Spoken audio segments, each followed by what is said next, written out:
Assalamualaikum warahmatullahi wabarakatuh. Selamat datang lagi di channel YouTube saya. Pada video kali ini saya akan membahas tentang soal dan jawaban dari tes sumatif modul 1 pedagogik.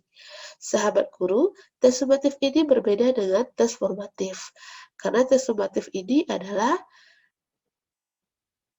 tes yang dilakukan setelah kita menyelesaikan modul 1 pedagogik yang terdiri dari 4 KB, yaitu KB pertama tentang konsep dasar rasional ilmu pendidikan, KB 2 tentang karakteristik peserta didik, KB 3 tentang teori belajar, KB 4 tentang kurikulum pendidikan di Indonesia.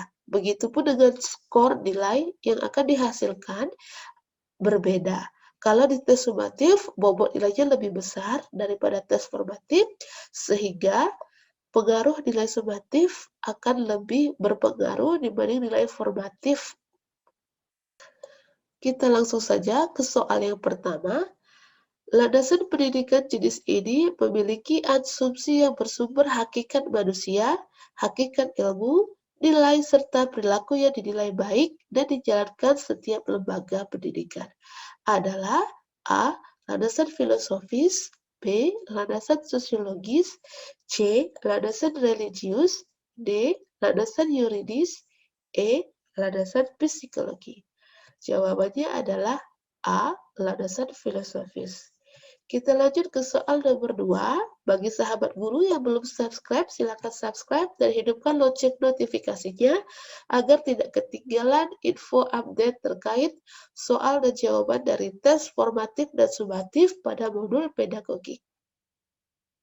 Soal nomor 2. Berikut ini contoh konkret dari implikasi landasan religius dalam pendidikan di sekolah adalah A. Menjaga lingkungan sekitar rumah karena kebersihan merupakan sebagian dari iman. B. Gotong royong dan saling menghormati antar warga masyarakat meskipun berbeda suku, ras, dan agama. C. Guru mengajarkan siswanya untuk berdoa sebelum dan sesudah pembelajaran. D. Guru menggunakan media pembelajaran yang interaktif dan mendukung pembelajaran di kelas. E. Sekolah menyediakan berbagai ekstrakurikuler yang dapat memfasilitasi potensi dan kreativitas anak. Jawaban yang tepat adalah C. Guru mengajarkan siswanya untuk berdoa sebelum dan sesudah pembelajaran. Next, soal nomor 3. Peserta didik di kelas Y sebagian besar memiliki gaya belajar visual. Maka, strategi belajar yang tepat dilakukan untuk kelas tersebut yaitu A. Peserta didik ditugaskan untuk menganalisis materi. B. Peserta didik ditugaskan merangkum suatu uraian. C. Peserta didik ditugaskan membaca buku X karangan Mr. X. D. Peserta didik ditugaskan untuk mengemukakan pendapat. E. Peserta didik ditugaskan untuk merangkum bahan belajar yang terdapat dalam buku teks. Jawab yang benar adalah C. Peserta didik ditugaskan membaca buku X karangan Mr. X. Next, soal nomor 4. Pak Ferdi, ketika akan melakukan kegiatan pembelajaran dengan topik penyakit menular, melakukan pretest terlebih dahulu. Hal ini artinya guru memperhatikan karakteristik peserta didik dalam hal A. Motivasi belajarnya, B. Perkembangan sosialnya, C. Perkembangan emosinya, D. Perkembangan motoriknya, E. Kemampuan awalnya.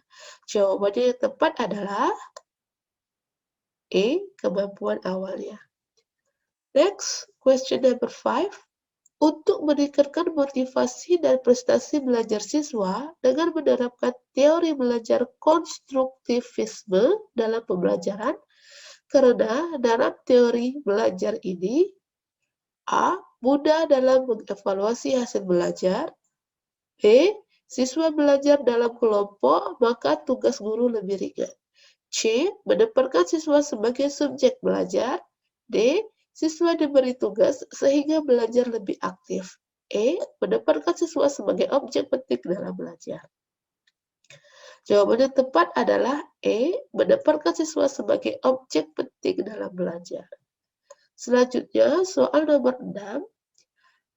Salah satu perkembangan teknologi dalam praktik pembelajaran adalah dengan mengintegrasikan teknologi. Salah satunya adalah pembelajaran yang memanfaatkan sosial media. Dalam pembelajaran tersebut, memberikan kesempatan peserta didik untuk A. Berkolaborasi, berbagi informasi, berinteraksi. B. Berbagi informasi, berkolaborasi, mengembangkan kemampuan individu. C. Berinteraksi, berbagi informasi, memperbaiki kesalahannya. D. Berkolaborasi, mengembangkan kemampuan individu, berinteraksi. E. Berkorespondensi terkait proses pembelajaran yang berlangsung di kelas. Jawaban yang benar adalah D. Berkolaborasi, mengembangkan kemampuan individu, berinteraksi. Kita lanjut ke soal nomor 7. Menurut teori belajar konstruktivistik, anak akan merasakan bahwa proses belajar itu adalah sesuatu proses yang menyenangkan jika A. Sesuai dengan taraf berpikir anak. B. Ada keterlibatan intelektual dan emosional anak. C. Belajar dipraktekkan. D. Adanya kompetisi belajar. E. Terdapat stimulus dan respon yang sesuai. Jawaban yang benar adalah B. Ada keterlibatan intelektual dan emosional anak. Soal nomor 8. Kurikulum sebagai pedoman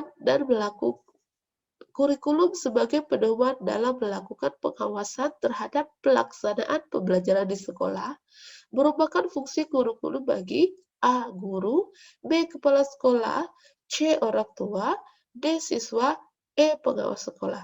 Jawaban tepat adalah B. Kepala sekolah. Kita lanjut ke soal nomor 9. Kurikulum harus aktif berpartisipasi aktif sebagai kontrol atau filter sosial. Menunjukkan fungsi kurikulum A. Konservatif, B. Kreatif, C. Evaluatif, D. Dinamis, E. Imajinatif. Jawaban tepat adalah C. Evaluatif. Soal terakhir nomor 10. Kualifikasi yang diharapkan dicapai oleh siswa setelah menyelesaikan pendidikan di SMA merupakan tujuan A. Pembelajaran umum, B. Mata pelajaran, C. Institusional, D. Pendidikan nasional, E. Pembelajaran khusus. Jawaban yang benar adalah C. Institusional. Baiklah sahabat guru, demikianlah soal dan jawaban dari tes sumatif modul 1 pedagogik PPG Darjah pada tahun 2020 kemarin. Semoga bermanfaat. Jangan lupa subscribe. Terima kasih. Wassalamualaikum warahmatullahi wabarakatuh.